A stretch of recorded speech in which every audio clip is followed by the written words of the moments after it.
The Machine Stops by E.M. Forster. Written in 1909, this story was originally published in that year's Michaelmas issue of the Oxford and Cambridge Review, republished far too many times to list here, but some anthologies include The Science Fiction Galaxy in 1950, The Treasury of Science Fiction Classics in 1954, Of Men and Machines in 1963, The Cracked Looking Glass, Stories of Other Realities in 1971, and Fairy Tales for Computers in 1978. Collections of the author's tales include The Eternal Moment and Other Stories in 1928, The Collected Tales of E.M. Forster in 1947, and The Machine Stops and Other Stories in 1997. The story was adapted to film in what is among the surviving episodes of a British science fiction series called Out of the Unknown in 1966. Read by Darrell T. Smith II for my channel, Quasar Spectra. The Machine Stops.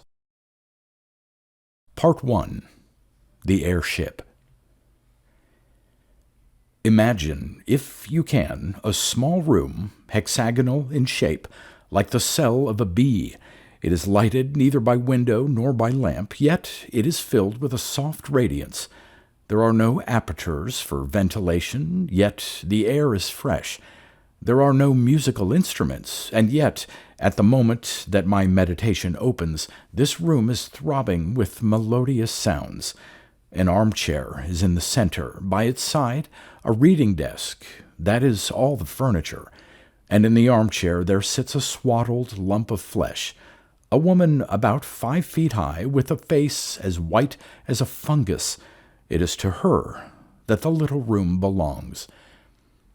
An electric bell rang. The woman touched a switch, and the music was silent. "I suppose I must see who it is," she thought, and set her chair in motion. The chair, like the music, was worked by machinery, and it rolled her to the other side of the room, where the bell still rang importunately. "Who is it?" she called. Her voice was irritable, for she had been interrupted often since the music began. She knew several thousand people. In certain directions, human intercourse had advanced enormously. But when she listened into the receiver, her white face wrinkled into smiles, and she said, "Very well, let us talk. I will isolate myself. I do not expect anything important will happen for the next 5 minutes, for I can give you fully 5 minutes, Kuno. Then I must deliver my lecture on music during the Australian period." She touched the isolation knob so that no one else could speak to her. Then she touched the lighting apparatus, and the little room was plunged into darkness. "Be quick," she called, her irritation returning. "Be quick, Kuno. Here I am in the dark, wasting my time." But it was fully 15 seconds before the round plate that she held in her hands began to glow. A faint blue light shot across it, darkening to purple, and presently she could see the image of her son, who lived on the other side of the earth, and he could see her. "Kuno, how slow you are!" He smiled gravely. "I really believe you enjoy dawdling." "I have called you before, Mother, but you were always busy or isolated. I have something particular to say." "What is it, dearest boy? Be quick. Why could you not send it by pneumatic post?" "Because I prefer saying such a thing. Well, I want you to come and see me." Vashti watched his face in the blue plate. "But I can see you," she exclaimed. "What more do you want?" "I want to see you not through the machine," said Kuno. "I want to speak to you not through the wearisome machine." "Oh, hush," said his mother, vaguely shocked. "You mustn't say anything against the machine." "Why not?" "One mustn't." "You talk as if a god had made the machine." cried the other. "I believe that you pray to it when you are unhappy. Men made it. Do not forget that. Great men, but men. The machine is much, but it is not everything. I see something like you in this plate, but I do not see you. I hear something like you through this telephone, but I do not hear you. That is why I want you to come. Pay me a visit so that we can meet face to face and talk about the hopes that are in my mind." She replied that she could scarcely spare the time for a visit. "The airship barely takes 2 days to fly between me and you. I dislike airships." "Why?" "I dislike seeing the horrible brown earth and the sea and the stars when it is dark. I get no ideas in an airship." "I do not get them anywhere else." "What kind of ideas can the air give you?" He paused for an instant. "Do you not know 4 big stars that form an oblong, and 3 stars close together in the middle of the oblong, and hanging from these stars 3 other stars?" "No, I do not. I dislike the stars. But did they give you an idea? How interesting. Tell me." "I had an idea that they were like a man." "I do not understand." "The 4 big stars are the man's shoulders and his knees. The 3 stars in the middle are like the belts that men wore once, and the 3 stars hanging are like a sword." "A sword?" "Men carried swords about with them to kill animals and other men." "It does not strike me as a very good idea, but it is certainly original. When did it come to you first?" "In the airship." He broke off, and she fancied that he looked sad. She could not be sure, for the machine did not transmit nuances of expression. It only gave a general idea of people, an idea that was good enough for all practical purposes, Vashti thought. The imponderable bloom, declared by a discredited philosophy to be the actual essence of intercourse, was rightly ignored by the machine, just as the imponderable bloom of the grape was ignored by the manufacturers of artificial fruit. Something good enough had long since been accepted by our race. "The truth is," he continued, "that I want to see these stars again. They are curious stars. I want to see them not from the airship, but from the surface of the earth, as our ancestors did thousands of years ago. I want to visit the surface of the earth." She was shocked again. "Mother, you must come, if only to explain to me what is the harm of visiting the surface of the earth." "No harm," she replied, controlling herself, "but no advantage. The surface of the earth is only dust and mud, no advantage. The surface of the earth is only dust and mud, no life remains on it, and you would need a respirator, or the cold of the outer air would kill you. One dies immediately in the outer air." "I know. Of course, I shall take all precautions. And besides—" "Well?" She considered and chose her words with care. Her son had a queer temper, and she wished to dissuade him from the expedition. "It is contrary to the spirit of the age," she asserted. "Do you mean by that contrary to the machine?" "In a sense, but—" His image in the blue plate faded. "Kuno!" He had isolated himself. For a moment, Vashti felt lonely. Then she generated the light, and the sight of her room, flooded with radiance and studded with electric buttons, revived her. There were buttons and switches everywhere, buttons to call for food, for music, for clothing. There was the hot bath button, by pressure of which a basin of imitation marble rose out of the floor, filled to the brim with a warm, deodorized liquid. There was the cold bath button. There was the button that produced literature. And there were, of course, the buttons by which she communicated with her friends. The room, though it contained nothing, was in touch with all that she cared for in the world. Vashti's next move was to turn off the isolation switch and all the accumulations of the last 3 minutes burst upon her. The room was filled with the noise of bells and speaking tubes. What was the new food like? Could she recommend it? Has she had any ideas lately? Might one tell her one's own ideas? Would she make an engagement to visit the public nurseries at an early date? To most of these questions she replied with irritation, a growing quality in that accelerated age. She said that the new food was horrible, that she could not visit the public nurseries through press of engagements, that she had no ideas of her own, but had just been told one, that 4 stars and 3 in the middle were like a man. She doubted there was much in it.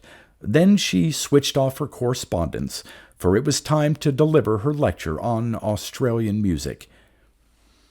The clumsy system of public gatherings had been long since abandoned. Neither Vashti nor her audience stirred from their rooms.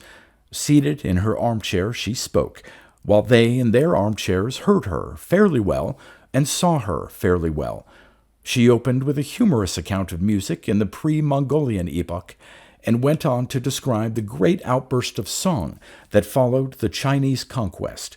Remote and primeval as were the methods of Isanso and the Brisbane school, she yet felt, she said, that study of them might repay the musicians of today. They had freshness. They had, above all, ideas. Her lecture, which lasted 10 minutes, was well received, and at its conclusion she and many of her audience listened to a lecture on the sea. There were ideas to be got from the sea. The speaker had donned a respirator and visited it lately. Then she fed, talked to many friends, had a bath, talked again, and summoned her bed. The bed was not to her liking. It was too large, and she had a feeling for a small bed. Complaint was useless, for beds were of the same dimension all over the world, and to have had an alternative size would have involved vast alterations in the machine. Vashti isolated herself. It was necessary, for neither day nor night existed under the ground, and reviewed all that had happened since she had summoned the bed last. Ideas? Scarcely any. Events. Was Kuno's invitation an event? By her side, on the little reading desk, was a survival from the ages of litter, one book. This was the book of the machine. In it were instructions against every possible contingency. If she was hot or cold or dyspeptic, or at a loss for a word, she went to the book, and it told her which button to press. The Central Committee published it. In accordance with a growing habit, it was richly bound. Sitting up in the bed, she took it reverently in her hands. She glanced round the glowing room as if someone might be watching her. Then, half ashamed, half joyful, she murmured, "Oh, machine! Oh, machine!" and raised the volume to her lips. Thrice she kissed it. Thrice inclined her head. Thrice she felt the delirium of acquiescence. Her ritual performed, she turned to page 1367, which gave the times of the departure of the airships from the island in the southern hemisphere, under whose soil she lived, to the island in the northern hemisphere, whereunder lived her son. She thought, "I have not the time." She made the room dark and slept. She awoke and made the room light. She ate and exchanged ideas with her friends, and listened to music and attended lectures. She made the room dark and slept. Above her, beneath her, and around her, the machine hummed eternally. She did not notice the noise, for she had been born with it in her ears. The earth, carrying her, hummed as it sped through silence, turning her now to the invisible sun, now to the invisible stars. She awoke and made the room light. "Kuno!" "I will not talk to you," he answered, "until you come." "Have you been on the surface of the earth since we spoke last?" His image faded. Again, she consulted the book. She became very nervous and lay back in her chair, palpitating. Think of her as without teeth or hair. Presently, she directed the chair to the wall and pressed an unfamiliar button. The wall swung apart slowly. Through the opening, she saw a tunnel that curved slightly so that its goal was not visible. Should she go to see her son, here was the beginning of the journey. Of course, she knew all about the communication system. There was nothing mysterious in it. She would summon a car, and it would fly with her down the tunnel until it reached the lift that communicated with the airship station. The system had been in use for many, many years, long before the universal establishment of the machine.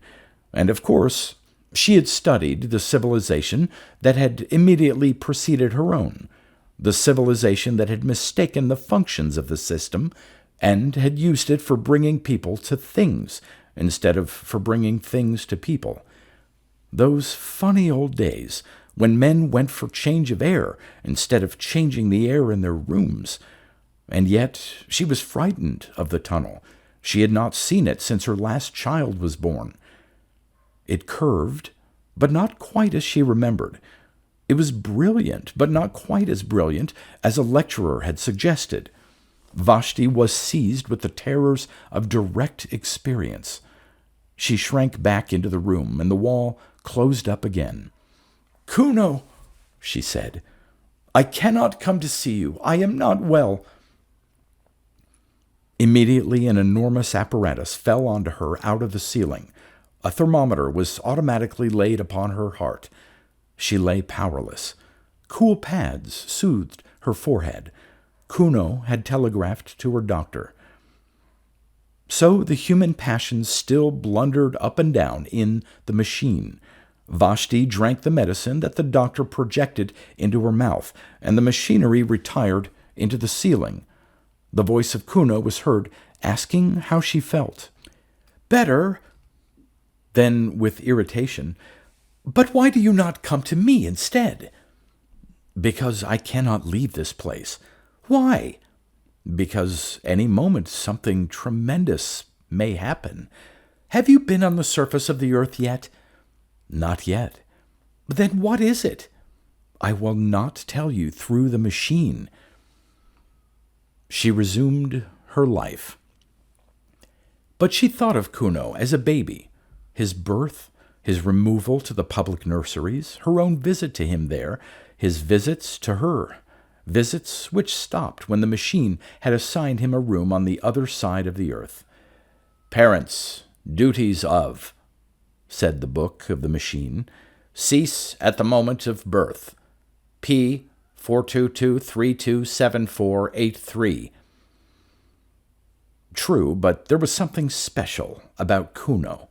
Indeed, there had been something special about all her children, and after all, she must brave the journey if he desired it. And something tremendous might happen? What did that mean? The nonsense of a youthful man, no doubt, but she must go.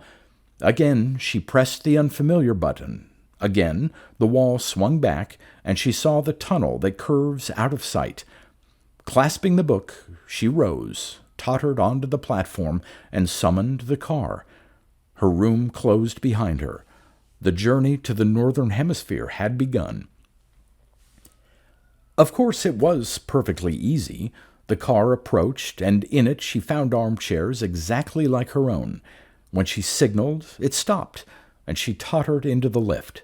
One other passenger was in the lift, the first fellow creature she had seen face to face for months. Few traveled in these days, for, thanks to the advance of science, the earth was exactly alike all over. Rapid intercourse, from which the previous civilization had hoped so much, had ended by defeating itself. What was the good of going to Peking when it was just like Shrewsbury? Why return to Shrewsbury when it would all be like Peking? Men seldom moved their bodies. All unrest was concentrated in the soul. The airship service was a relic from the former age. It was kept up because it was easier to keep it up than to stop it or to diminish it, but it now far exceeded the wants of the population. Vessel after vessel would rise from the vomitories of Rye or of Christchurch, I use the antique names, would sail into the crowded sky and would draw up at the wharves of the south, empty. So nicely adjusted was the system, so independent of meteorology, that the sky, whether calm or cloudy, resembled a vast kaleidoscope whereon the same patterns periodically recurred. The ship on which Vashti sailed started now at sunset, now at dawn, but always, as it passed above Rheas, it would neighbor the ship that served between Helsingfors and the Brazils, and every third time it surmounted the Alps, the fleet of Palermo would cross its track behind.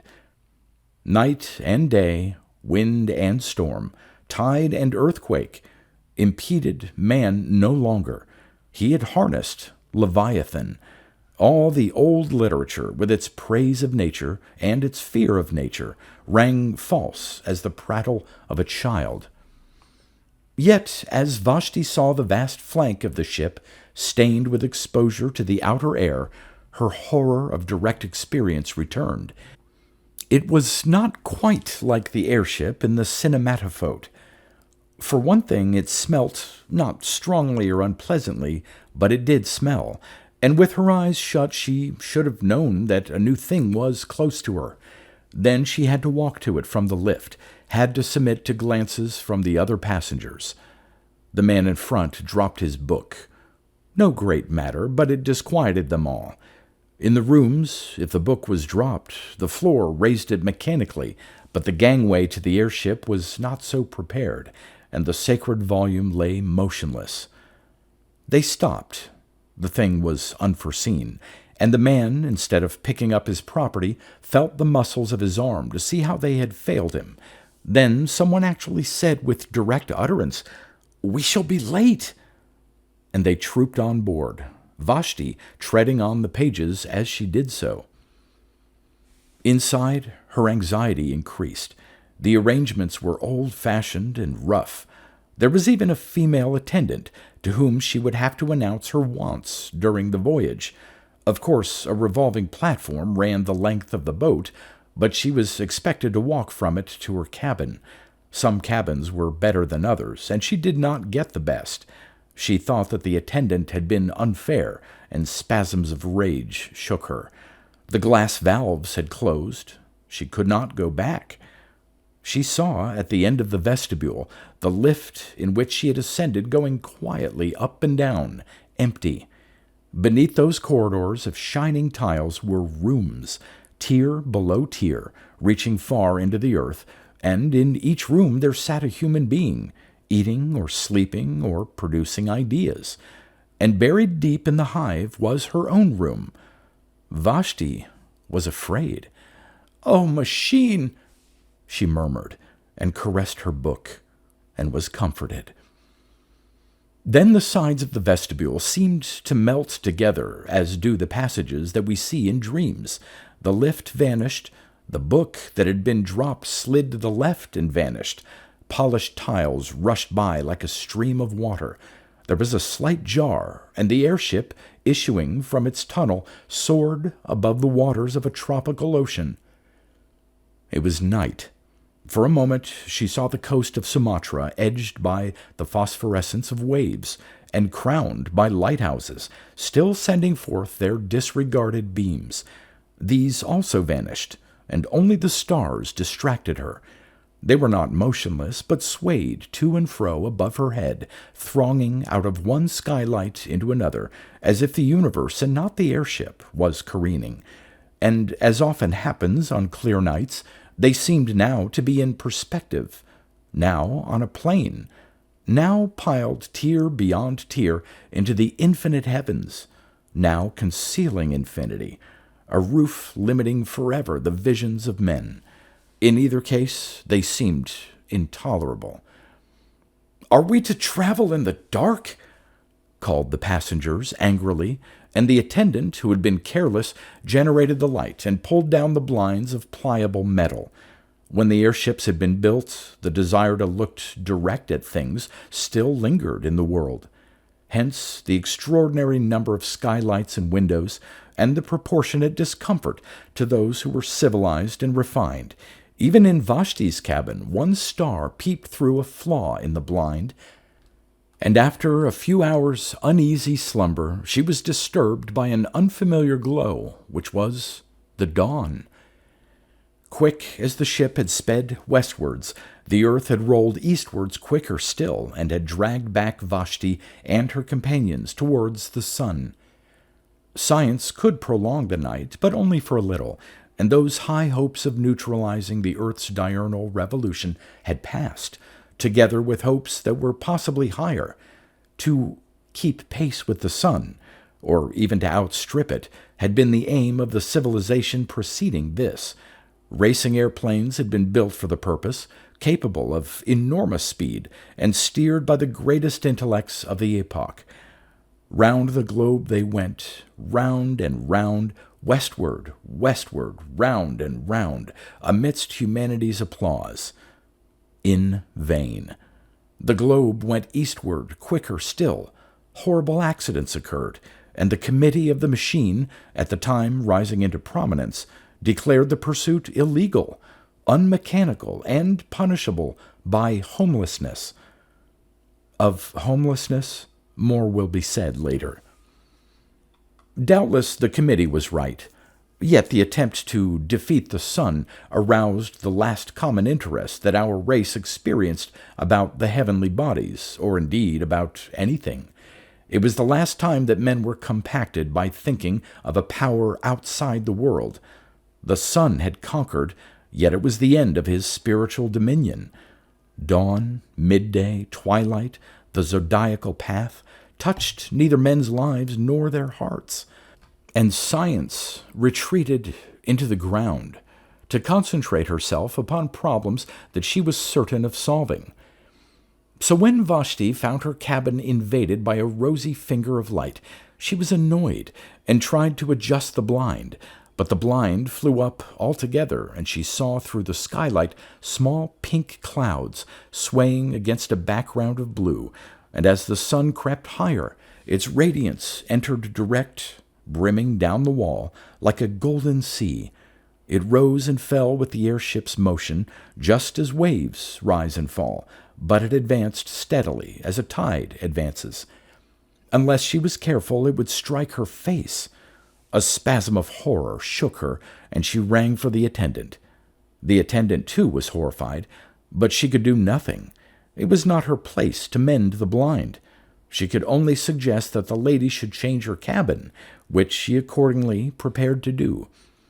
People were almost exactly alike all over the world, but the attendant of the airship, perhaps owing to her exceptional duties, had grown a little out of the common. She had often to address passengers with direct speech, and this had given her a certain roughness and originality of manner.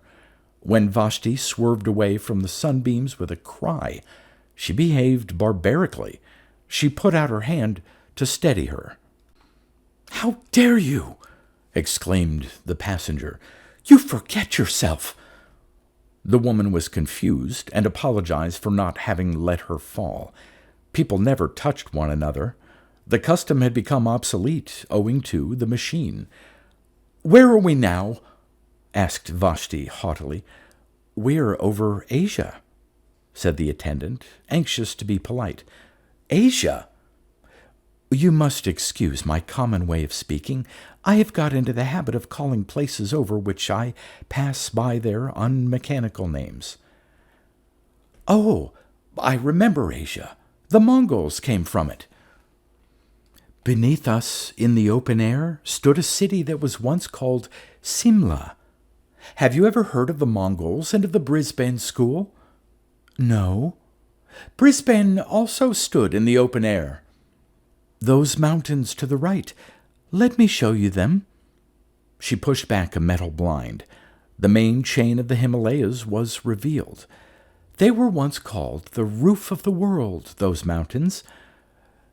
You must remember that, before the dawn of civilization, they seemed to be an impenetrable wall that touched the stars. It was supposed that no one but the gods could exist above their summits. How we have advanced, thanks to the machine! How we have advanced, thanks to the machine, said Vashti. How we have advanced, thanks to the machine, echoed the passenger who had dropped his book the night before and who was standing in the passage. And the white stuff in the cracks, what is it? I have forgotten its name.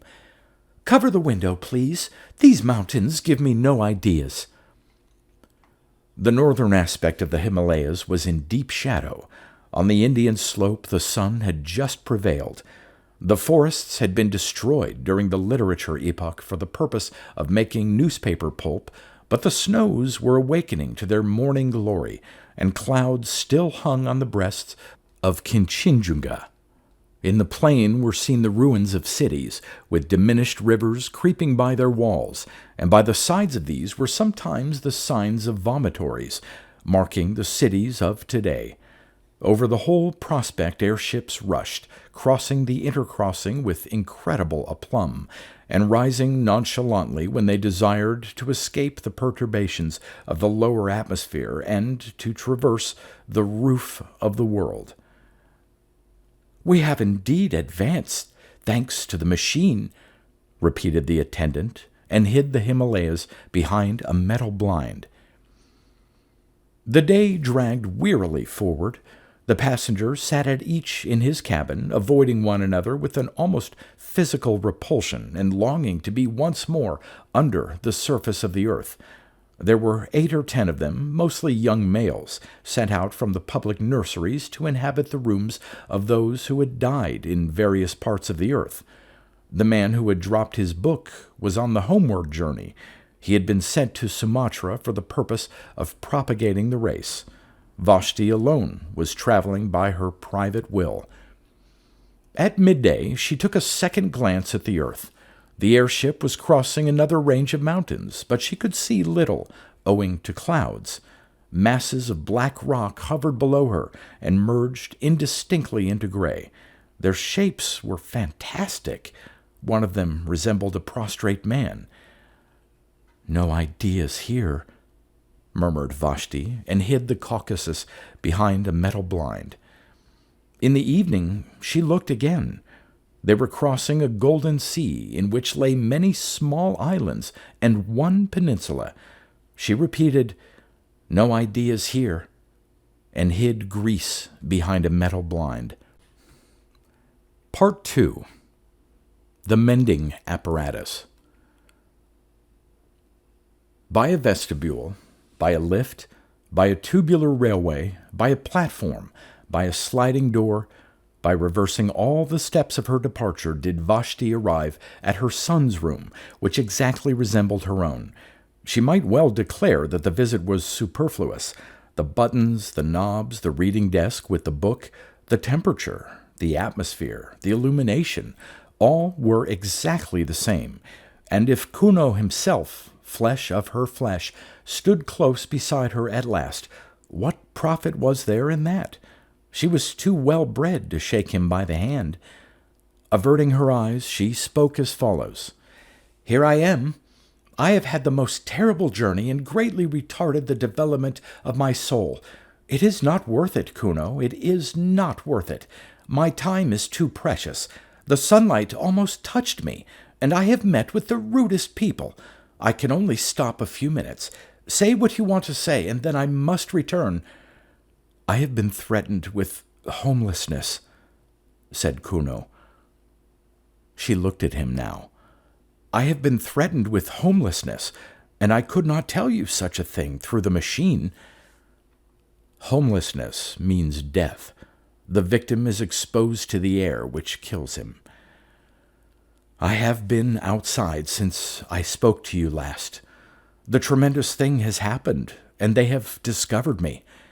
"But why shouldn't you go outside?" she exclaimed. "It is perfectly legal, perfectly mechanical to visit the surface of the earth. I have lately been to a lecture on the sea. There is no objection to that. One simply summons a respirator and gets an egression permit. It is not the kind of thing that spiritually minded people do, and I beg you not to do it, but there is no legal objection to it. I did not get an egression permit. Then how did you get out? I found out a way of my own. The phrase conveyed no meaning to her, and he had to repeat it. A way of your own, she whispered. But that would be wrong. Why? The question shocked her beyond measure. You are beginning to worship the machine, he said coldly. You think it irreligious of me to have found out a way of my own. It was just what the committee thought when they threatened me with homelessness. At this she grew angry. I worship nothing, she cried. I am most advanced. I don't think you irreligious, for there is no such thing as religion left. All the fear and the superstition that existed once have been destroyed by the machine. I only meant that to find out a way of your own was... Besides, there is no new way out. So it is always supposed. Except through the vomitories, for which one must have an egression permit. It is impossible to get out. The book says so. Well, the book's wrong, for I have been out on my feet. For Kuno was possessed of a certain physical strength. By these days it was a demerit to be muscular. Each infant was examined at birth, and all who promised undue strength were destroyed. Humanitarians may protest, but it would have been no true kindness to let an athlete live. He would never have been happy in that state of life to which the machine had called him. He would have yearned for trees to climb, rivers to bathe in, meadows and hills against which he might measure his body. Man must be adapted to his surroundings, must he not? In the dawn of the world our weakly must be exposed on Mount Taygetus. In its twilight our strong will suffer euthanasia, that the machine may progress, that the machine may progress, that the machine may progress eternally. You know that we have lost the sense of space. We say space is annihilated, but we have annihilated not space, but the sense thereof. We have lost a part of ourselves. I determined to recover it, and I began by walking up and down the platform of the railway outside my room, up and down until I was tired, and so did recapture the meaning of near and far. Near is a place to which I can get quickly on my feet, not a place to which the train or the airship will take me quickly. Far is a place to which I cannot get quickly on my feet. The vomitory is far, though I could be there in 38 seconds by summoning the train. Man is the measure. That was my first lesson. Man's feet are the measure for distance. His hands are the measure for ownership. His body is the measure for all that is lovable and desirable and strong. Then I went further. It was then that I called to you for the first time, and you would not come. This city, as you know, is built deep beneath the surface of the earth, with only the vomitories protruding. Having paced the platform outside my own room, I took the lift to the next platform and paced that also, and so with each in turn, until I came to the topmost, above which begins the earth. All the platforms were exactly alike, and all that I gained by visiting them was to develop my sense of space and my muscles. I think I should have been content with this.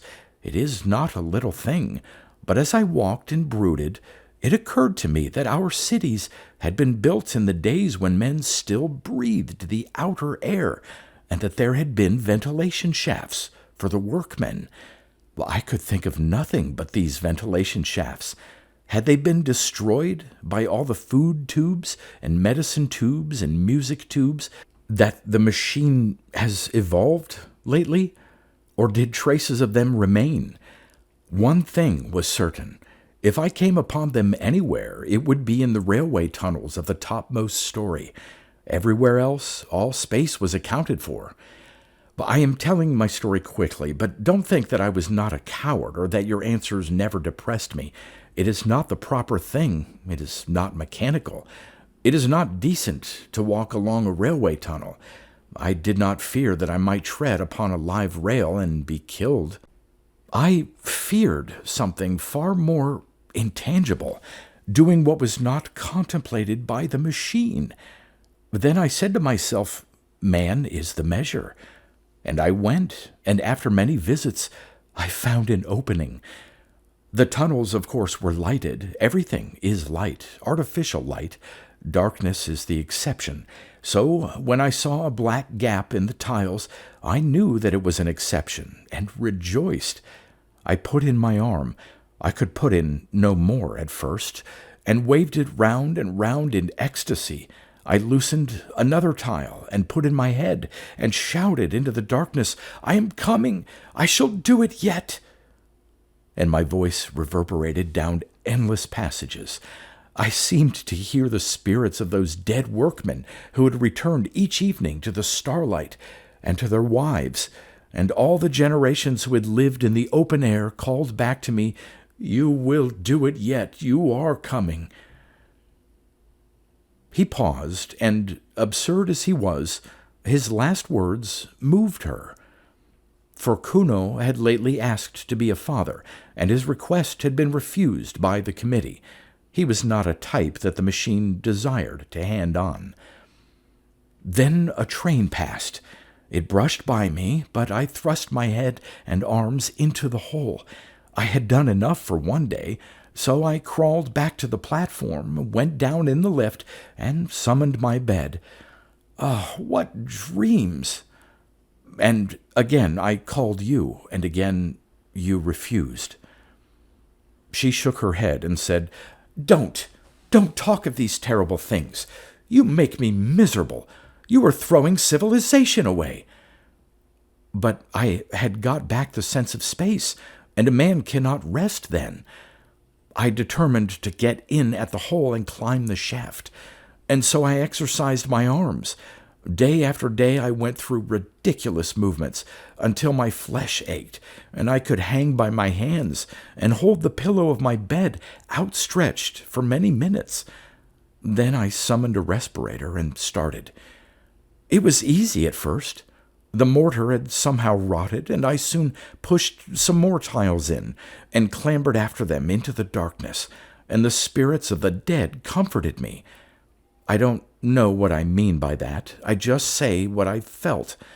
I felt, for the first time, that a protest had been lodged against corruption, and that even as the dead were comforting me, so I was comforting the unborn. I felt that humanity existed, and that it existed without clothes. How can I possibly explain this? It was naked. Humanity seemed naked, and all these tubes and buttons and machineries neither came into the world with us, nor will they follow us out, nor do they matter supremely while we are here. Had I been strong, I would have torn off every garment I had and gone out into the outer air unswaddled. But this is not for me, nor perhaps for my generation. I climbed with my respirator and my hygienic clothes and my dietetic tabloids. Better thus than not at all. There was a ladder made of some primeval metal. The light from the railway fell upon its lowest rungs, and I saw that it led straight upwards out of the rubble at the bottom of the shaft. Perhaps our ancestors ran up and down it a dozen times daily in their building. As I climbed, the rough edges cut through my gloves so that my hands bled. The light helped me for a little, and then came darkness, and worse still, silence, which pierced my ears like a sword. The machine hums. Did you know that? Its hum penetrates our blood and may even guide our thoughts. Who knows? I was getting beyond its power. Then I thought, this silence means that I'm doing wrong. But I heard voices in the silence, and again they strengthened me. He laughed. I had need of them. The next moment I cracked my head against something. She sighed. I had reached one of those pneumatic stoppers that defend us from the outer air. You may have noticed them on the airship. Pitch dark, my feet on the rungs of an invisible ladder, my hands cut. I cannot explain how I lived through this part, but the voices still comforted me, and I felt for fastenings. The stopper, I suppose, was about 8 feet across. I passed my hand over it as far as I could reach. It was perfectly smooth. I felt it almost to the center. Not quite to the center, for my arm was too short. But then the voice said, "Jump. It is worth it. There may be a handle in the center, and you may catch hold of it, and so come to us your own way. And if there is no handle, so that you may fall and are dashed to pieces, it is still worth it. You will still come to us your own way." So I jumped. There was a handle, and... He paused. Tears gathered in his mother's eyes. She knew that he was fated. If he did not die today, he would die tomorrow. There was not room for such a person in the world, and with her pity, disgust mingled. She was ashamed at having borne such a son. She, who had always been so respectable and full of ideas. Was he really the little boy to whom she had taught the use of his stops and buttons, and to whom she had given his first lessons in the book? The very hair that disfigured his lip showed that he was reverting to some savage type. On atavism, the machine can have no mercy. There was a handle, and I did catch it. I hung tranced over the darkness and heard the hum of these workings as the last whisper in a dying dream. All these things I had cared about, and all the people I had spoken to through tubes, appeared infinitely little. Meanwhile, the handle revolved. My weight had set something in motion, and I spun slowly, and then... I cannot describe it. I was lying with my face to the sunshine. Blood poured from my nose and ears, and I heard a tremendous roaring. The stopper, with me clinging to it, had simply been blown out of the earth, and the air that we make down here was escaping through the vent into the air above. It burst up like a fountain. I crawled back to it, for the upper air hurts, and, as it were, I took great sips from the edge. My respirator had flown goodness knows where. My clothes were torn. I just lay with my lips close to the hole, and I sipped until the bleeding stopped. You can imagine nothing so curious. This hollow in the grass, I will speak of it in a minute. The sun shining into it, not brilliantly, but through marbled clouds.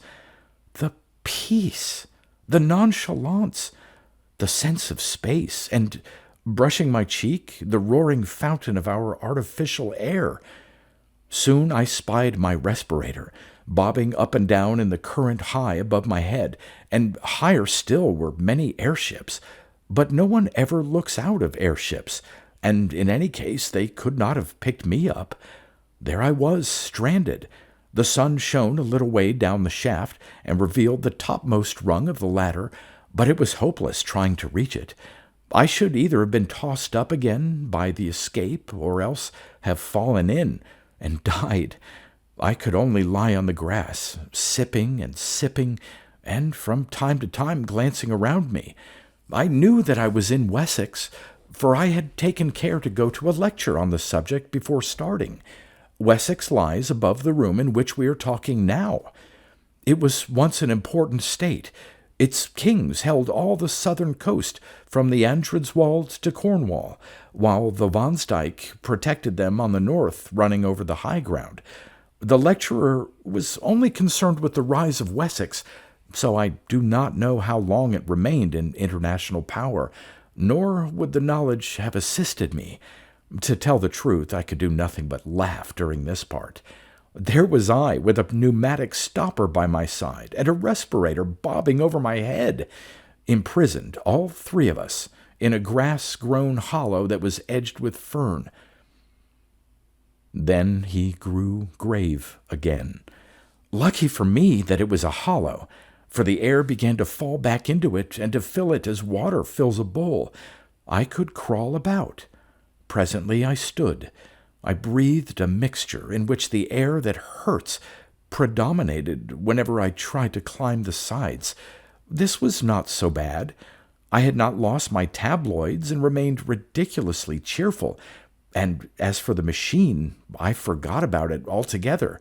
My one aim now was to get to the top, where the ferns were, and to view whatever objects lay beyond. I rushed the slope. The new air was still too bitter for me, and I came rolling back after a momentary vision of something gray. The sun grew very feeble, and I remembered that he was in Scorpio. I had been to a lecture on that, too. If the sun is in Scorpio and you are in Wessex, it means that you must be as quick as you can, or it will get too dark. This is the first bit of useful information I have ever got from a lecture, and I expect it will be the last. It made me try frantically to breathe the new air and to advance as far as I dared out of my pond. The hollow filled so slowly. At times I thought that the fountain played with less vigor. My respirator seemed to dance nearer the earth. The roar was decreasing. He broke off. I don't think this is interesting you. The rest will interest you even less. There are no ideas in it, and I wish that I had not troubled you to come. We are too different, Mother. She told him to continue. It was evening before I climbed the bank. The sun had very nearly slipped out of the sky by this time, and I could not get a good view. You, who have just crossed the roof of the world, will not want to hear an account of the little hills that I saw, low, colorless hills. But to me they were living, and the turf that covered them was a skin under which their muscles rippled, and I felt that those hills had called with incalculable force to men in the past, and that men had loved them. Now they sleep, perhaps forever. They commune with humanity in dreams. Happy the man, happy the woman who awakes the hills of Wessex, for though they sleep, they will never die. His voice rose passionately. Cannot you see? Cannot all you lecturers see that it is we that are dying, and that down here the only thing that really lives is the machine? We created the machine to do our will, but we cannot make it do our will now. It has robbed us of the sense of space and of the sense of touch. It has blurred every human relation and narrowed down love to a carnal act. It has paralyzed our bodies and our wills, and now it compels us to worship it. The machine develops, but not on our lies. The machine proceeds, but not to our goal. We only exist as the blood corpuscles that course through its arteries, and if it could work without us, it would let us die. Oh, I have no remedy, or at least only one, to tell men again and again that I have seen the hills of Wessex as Aelfred saw them when he overthrew the Danes. So the sun set. I forgot to mention that a belt of mist lay between my hill and other hills, and that it was the color of pearl. He broke off for the second time. Go on, said his mother wearily. He shook his head. Go on. Nothing that you say can distress me now. I am hardened. I had meant to tell you the rest, but I cannot. I know that I cannot. Goodbye. Vashti stood irresolute. All her nerves were tingling with his blasphemies, but she was also inquisitive. This is unfair, she complained. You have called me across the world to hear your story, and hear it I will. Tell me, as brief as possible, for this is a disastrous waste of time. Tell me how you returned to civilization. Oh, that, he said, starting. You would like to hear about civilization, certainly. Had I got to where my respirator fell down? No, but I understand everything now. You put on your respirator and managed to walk along the surface of the earth to a vomitory, and there your conduct was reported to the Central Committee. By no means. He passed his hand over his forehead, as if dispelling some strong impression. Then, resuming his narrative, he warmed to it again. My respirator fell about sunset. I had mentioned that the fountain seemed feebler, had I not? Yes. About sunset, it let the respirator fall. As I said, I had entirely forgotten about the machine, and I paid no great attention at the time, being occupied with other things. I had my pool of air into which I could dip when the outer keenness became intolerable, and which would possibly remain for days, provided that no wind sprang up to disperse it. Not until it was too late did I realize what the stoppage of the escape implied. You see, the gap in the tunnel had been mended. The mending apparatus was after me. One other warning I had, but I neglected it. The sky at night was clearer than it had been in the day, and the moon, which was about half the sky behind the sun, shone into the dell at moments quite brightly. I was in my usual place, on the boundary between the two atmospheres, when I thought I saw something dark move across the bottom of the dell and vanish into the shaft. In my folly, I ran down. I bent over and listened, and I thought I heard a faint scraping noise in the depths. At this, but it was too late, I took alarm. I determined to put on my respirator and to walk right out of the dell, but my respirator had gone. I knew exactly where it had fallen, between the stopper and the aperture, and I could even feel the mark that it had made in the turf. It had gone, and I realized that something evil was at work, and I had better escape to the other air, and if I must die running towards the cloud that had been the color of a pearl. I never started. Out of the shaft, it is too horrible. A worm, a long white worm, had crawled out of the shaft and was gliding over the moonlit grass. I screamed. I did everything that I should not have done. I stamped upon the creature instead of flying from it, and it at once curled around the ankle. Then we fought. The worm let me run all over the dell, but edged up my leg as I ran. "Help!" I cried. That part is too awful. It belongs to the part that you will never know. "Help!" I cried. Why cannot we suffer in silence? "Help!" I cried.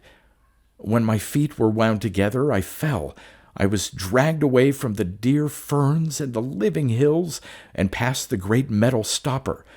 I can tell you this part. And I thought it might save me again if I caught hold of the handle. It also was enwrapped. It also. Oh, the whole dell was full of the things.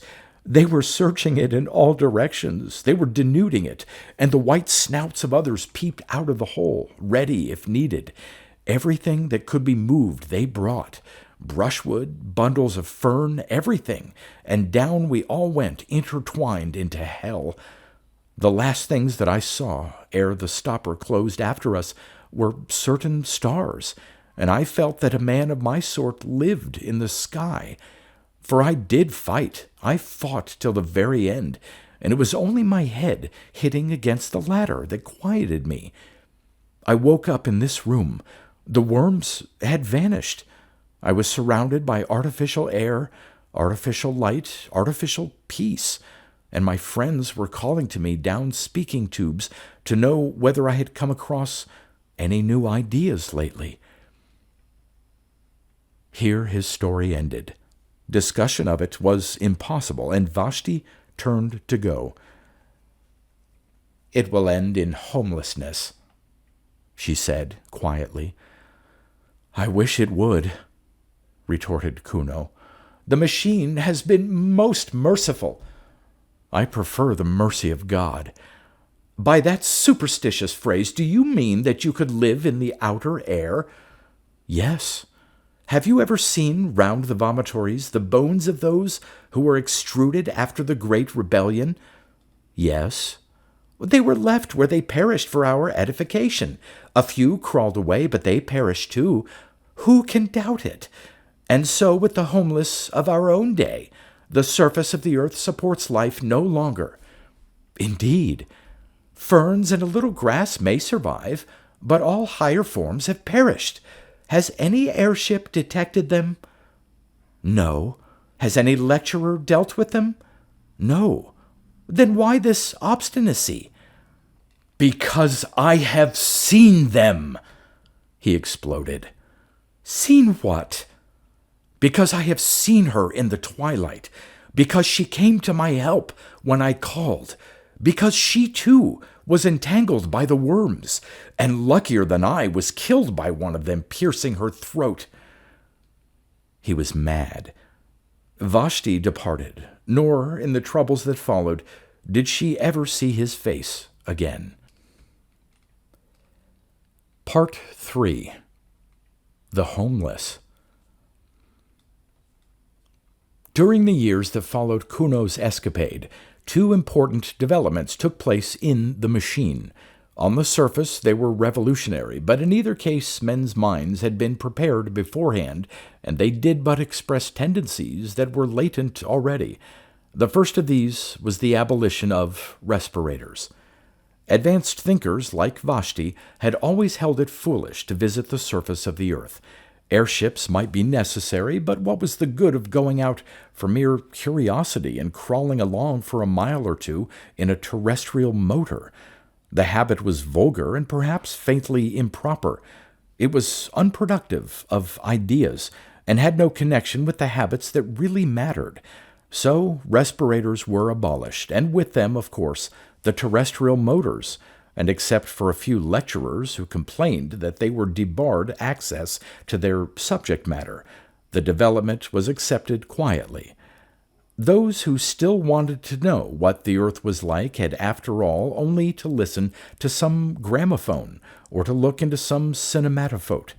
And even the lecturers acquiesced when they found that a lecture on the sea was none the less stimulating when compiled out of other lectures that had already been delivered on the same subject. "Beware of first-hand ideas," exclaimed one of the most advanced of them. "First-hand ideas do not really exist.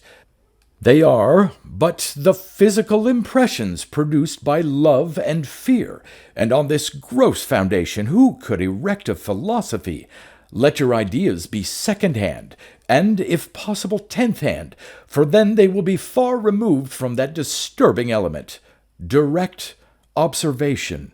Do not learn anything about this subject of mine, the French Revolution.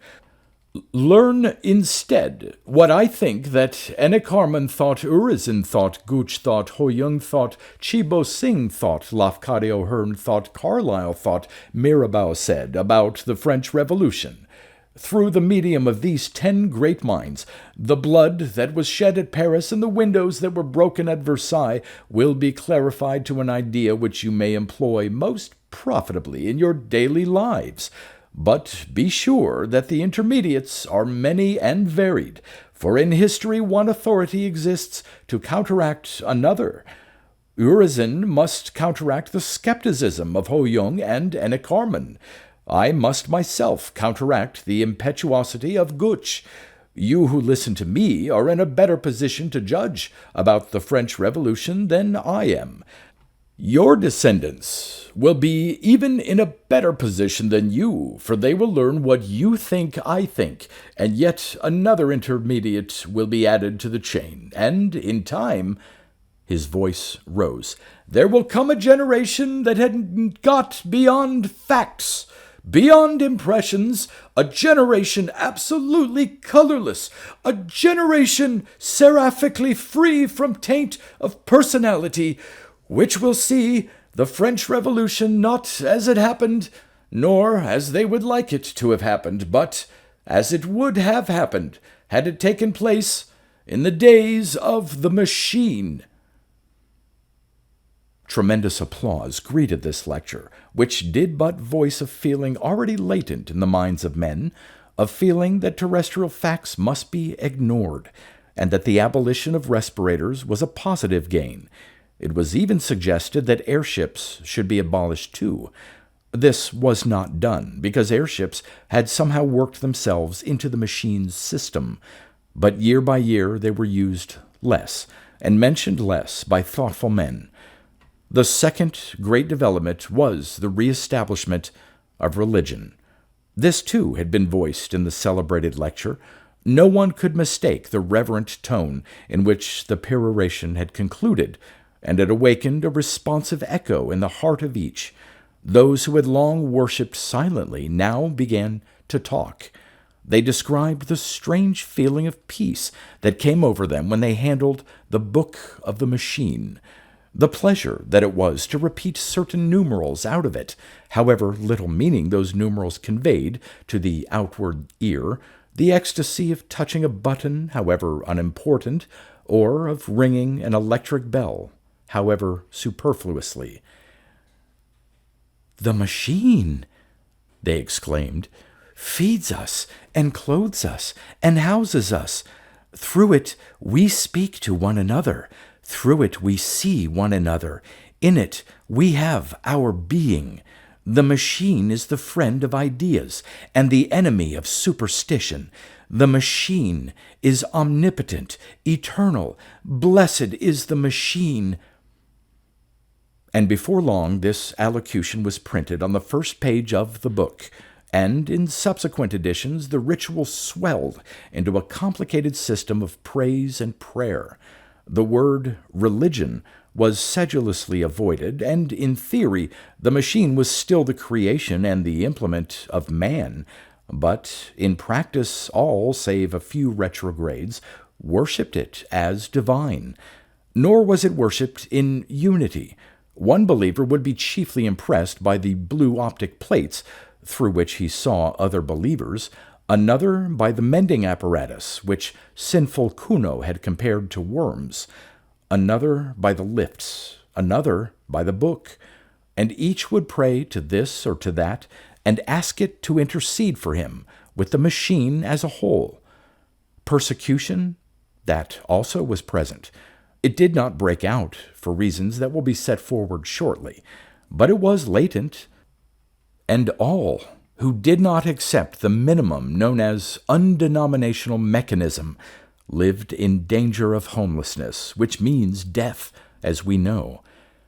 To attribute these two great developments to the Central Committee is to take a very narrow view of civilization. The Central Committee announced the developments, it is true, but they were no more the cause of them than were the kings of the imperialistic period the cause of war. Rather did they yield to some invincible pressure, which came no one knew whither, and which, when gratified, was succeeded by some new pressure equally invincible. To such a state of affairs it is convenient to give the name of progress. No one confessed the machine was out of hand. Year by year it was served with increased efficiency and decreased intelligence. The better a man knew his own duties upon it, the less he understood the duties of his neighbor, and in all the world there was not one who understood the monster as a whole. Those master brains had perished. They had left full directions, it is true, and their successors had each of them mastered a portion of those directions. But humanity, in its desire for comfort, had overreached itself. It had exploited the riches of nature too far. Quietly and complacently, it was sinking into decadence, and progress had come to mean the progress of the machine. As for Vashti, her life went peacefully forward until the final disaster. She made her room dark and slept. She awoke and made the room light. She lectured and attended lectures. She exchanged ideas with her innumerable friends and believed she was growing more spiritual. At times a friend was granted euthanasia and left his or her room for the homelessness that is beyond all human conception. Vashti did not much mind. After an unsuccessful lecture, she would sometimes ask for euthanasia herself. But the death rate was not permitted to exceed the birth rate, and the machine had hitherto refused it to her. The troubles began quietly, long before she was conscious of them. One day she was astonished at receiving a message from her son. They never communicated, having nothing in common, and she had only heard indirectly that he was still alive, and had been transferred from the northern hemisphere, where he had behaved so mischievously, to the southern, indeed, to a room not far from her own. "Does he want me to visit him?" she thought. "Never again, never! And I have not the time." No, it was madness of another kind. He refused to visualize his face upon the blue plate, and, speaking out of the darkness with solemnity, said, "The machine stops." "What do you say?" "The machine is stopping. I know it. I know the signs." She burst into a peal of laughter. He heard her and was angry, and they spoke no more. "Can you imagine anything more absurd?" she cried to a friend. "A man who is my son believes that the machine is stopping. It would be impious, if not mad." "The machine is stopping?" her friend replied. "What does that mean? The phrase conveys nothing to me." "Nor to me." "But he does not refer, I suppose, to the trouble there has been lately with the music?" "Oh, no, of course not. Let us talk about music." "Have you complained to the authorities?" "Yes, and they say it wants mending, and referred me to the committee of the mending apparatus. I complained of those curious gasping sighs that disfigure the symphonies of the Brisbane school. They sound like someone in pain. The committee of the mending apparatus say that it shall be remedied shortly." Obscurely worried, she resumed her life. For one thing, the defect in the music irritated her. For another thing, she could not forget Kuno's speech. If he had known that the music was out of repair, he could not know it, for he detested music. If he had known that it was wrong, the machine stops, was exactly the venomous sort of remark he would have made. Of course he had made it at a venture, but the coincidence annoyed her, and she spoke with some petulance to the committee of the mending apparatus. They replied, as before, that the defect would be set right shortly. "Shortly, at once," she retorted. "Why should I be worried by imperfect music? Things are always put right at once. If you do not mend it at once, I shall complain to the Central Committee." "No personal complaints are received by the Central Committee," the committee of the mending apparatus replied. "Through whom am I to make my complaint, then?" "Through us." "I complain, then." "Your complaint shall be forwarded in its turn." "Have others complained?" This question was unmechanical, and the committee of the mending apparatus refused to answer it. "It is too bad," she exclaimed to another of her friends. "There never was such an unfortunate woman as myself. I can never be sure of my music now. It gets worse and worse each time I summon it." "What is it?" "I do not know whether it is inside my head or inside the wall." "Complain, in either case." "I have complained, and my complaint will be forwarded in its turn to the Central Committee." Time passed, and they resented the defects no longer. The defects had not been remedied, but the human tissues in that latter day had become so subservient that they readily adapted themselves to every caprice of the machine. The sigh at the crises of the Brisbane Symphony no longer irritated Vashti. She accepted it as part of the melody.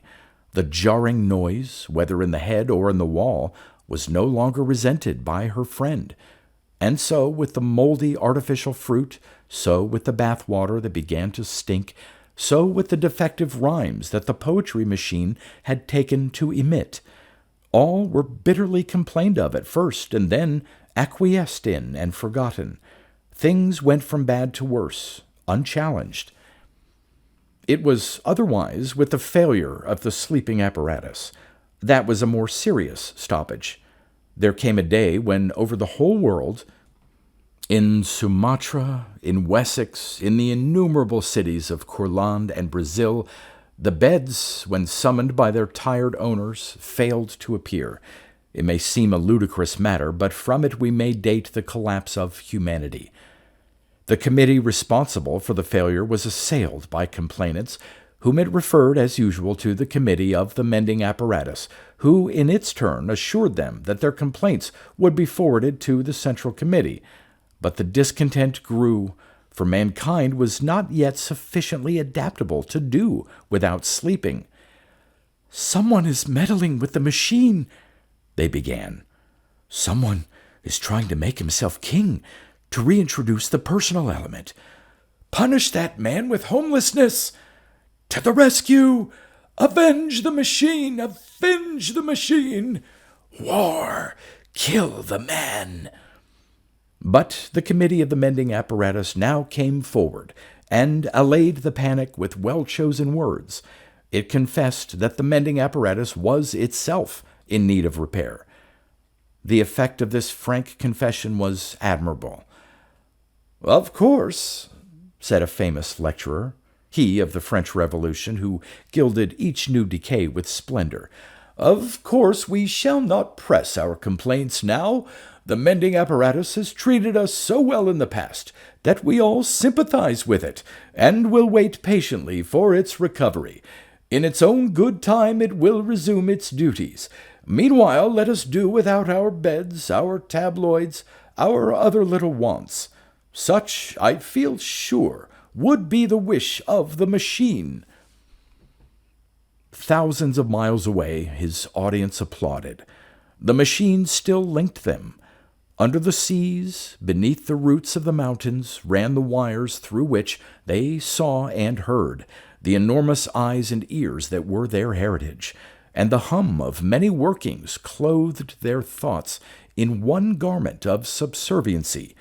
Only the old and the sick remained ungrateful, for it was rumored that euthanasia too was out of order, and that pain had reappeared among men. It became difficult to read. A blight entered the atmosphere and dulled its luminosity. At times Vashti could scarcely see across her room. The air, too, was foul. Loud were the complaints, impotent the remedies, heroic the tone of the lecturer as he cried, "Courage! Courage! What matters so long as the machine goes on? To it the darkness and the light are one." And though things improved again after a time, the old brilliancy was never recaptured, and humanity never recovered from its entrance into twilight. There was an hysterical talk of measures, of provisional dictatorship, and the inhabitants of Sumatra were asked to familiarize themselves with the workings of Central Power Station, the said power station being situated in France.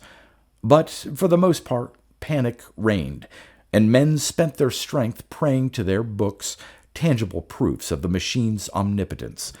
There were gradations of terror. At times came rumors of hope. The mending apparatus was almost mended. The enemies of the machine had been got under. New nerve centers were evolving, which would do the work even more magnificently than before.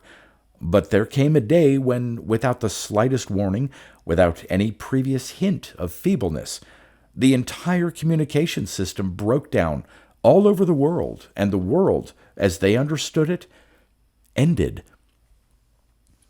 Vashti was lecturing at the time, and her earlier remarks had been punctuated with applause. As she proceeded, the audience became silent, and at the conclusion there was no sound. Somewhat displeased, she called to a friend who was a specialist in sympathy. No sound. Doubtless the friend was sleeping, and so with the next friend whom she tried to summon, and so with the next, until she remembered Kuno's cryptic remark, "The machine stops." The phrase still conveyed nothing. If eternity was stopping, it would of course be set going shortly. For example, there was still a little light and air. The atmosphere had improved a few hours previously. There was still the book, and while there was the book, there was security. Then she broke down, for with the cessation of activity came an unexpected terror. Silence.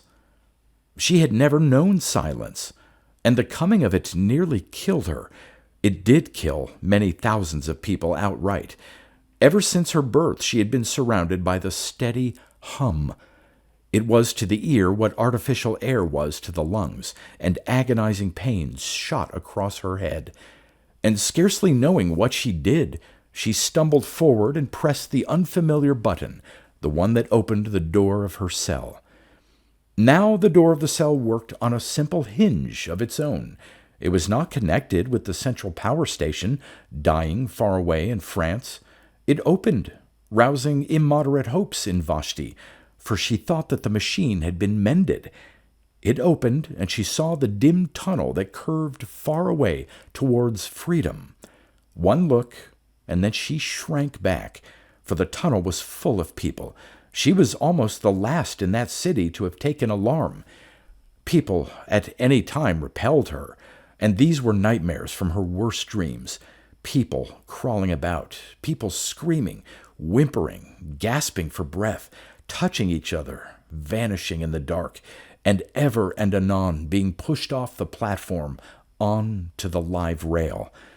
Some were fighting round the electric bells, trying to summon trains which could not be summoned. Others were yelling for euthanasia or for respirators, or blaspheming the machine. Others stood at the doors of their cells, fearing, like herself, either to stop in them or to leave them. And behind all the uproar was silence, the silence which is the voice of the earth and of the generations who have gone. No, it was worse than solitude. She closed the door again and sat down to wait for the end. The disintegration went on, accompanied by horrible cracks and rumbling.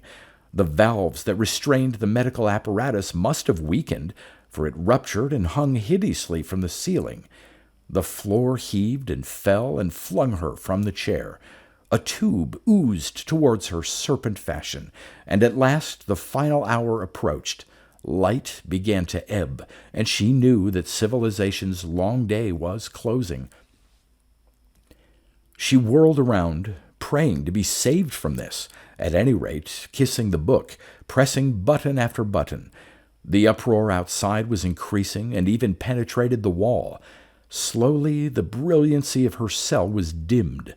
The reflections faded from the metal switches. Now, she could not see the reading stand. Now, not the book, though she held it in her hand. Light followed the flight of sound.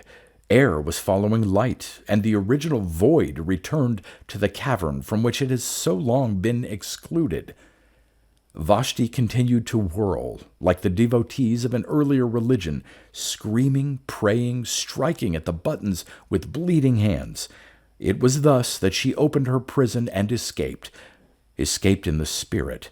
At least, so it seems to me, ere my meditation closes. That she escapes in the body, I cannot perceive that.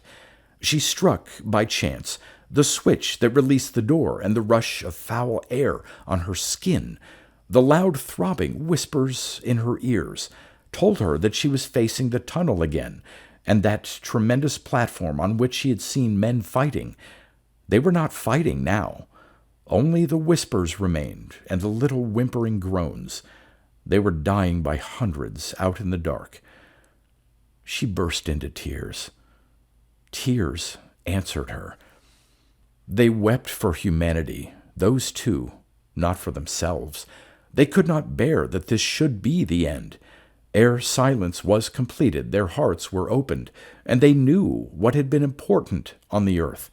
Man, the flower of all flesh, the noblest of all creatures visible, man who had once made God in his image, and had mirrored his strength on the constellations, beautiful, naked man was dying, strangled in the garments that he had woven. Century after century had he toiled, and here was his reward. Truly, the garment had seemed heavenly at first, shot with colors of culture, sewn with the threads of self-denial, and heavenly it had been so long as man could shed it at will and live by the essence that is his soul, and the essence equally divine that is his body. The sin against the body, it was for that they wept in chief. The centuries of wrong against the muscles and the nerves, and those 5 portals by which we can alone apprehend, glozing it over with talk of evolution until the body was white pap, the home of ideas as colorless, last sloshy stirrings of a spirit that had grasped the stars. "Where are you?" she sobbed. His voice in the darkness said, "Here." "Is there any hope, Kuno?" "None for us." "Where are you?" She crawled over the bodies of the dead. His blood spurted over her hands. "Quicker," he gasped. "I am dying. But we touch. We talk. Not through the machine." He kissed her. "We have come back to our own. We die, but we have recaptured life, as it was in Wessex, when Alfred overthrew the Danes. We know what they know outside, they who dwelt in the cloud, that is the color of a pearl. But, Kuno, is it true? Are there still men on the surface of the earth? Is this tunnel, this poisoned darkness, really not the end?" He replied, "I have seen them, spoken to them, loved them. They are hiding in the midst and the ferns until our civilization stops. Today they are the homeless. Tomorrow, oh, tomorrow, some fool will start the machine again tomorrow." "Never," said Kuno. "Never. Humanity has learnt its lesson."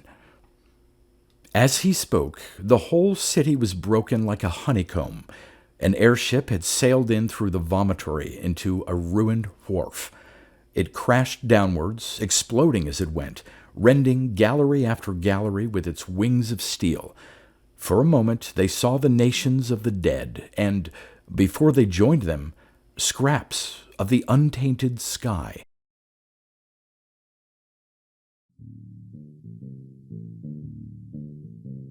You've been listening to pre-1990s speculative fiction readings with a highlight on science fiction by Darrell T. Smith II. Please consider clicking the donation link in the description box.